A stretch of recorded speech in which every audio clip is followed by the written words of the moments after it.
Welcome back to Primetime Sports. Monday, football is where we kick off, as with nominations for the presidency of the Jamaica Football Federation set to close in just 2 days.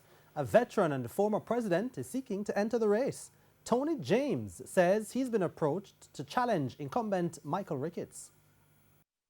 Tony James has been there, done that, and he's trying to do it again if he can get the sufficient nominations ahead of Wednesday's deadline. The former JFF president, who served between 1985 and 1992, is looking to make a late run after being called out by football interests who are not willing to sponsor the current JFF administration.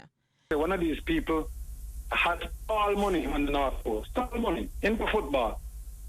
And I think all the man is saying, he's willing to help to support the youth program, but he needs to have a vibrant youth program.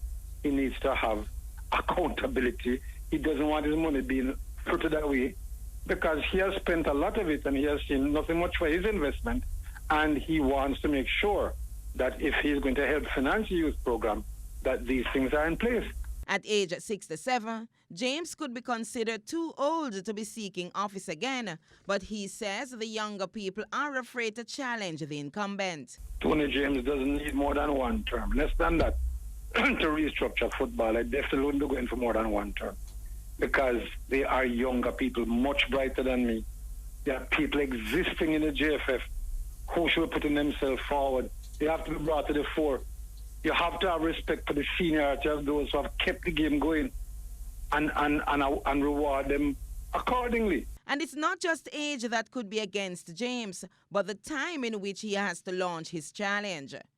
It was never my intention to run, to be very honest with you. I thought that the people who told me they were running, who indicated that they were running, I'm a bit surprised that they didn't challenge. Who? They seem somehow, I won't call names. They Why? seem afraid to challenge.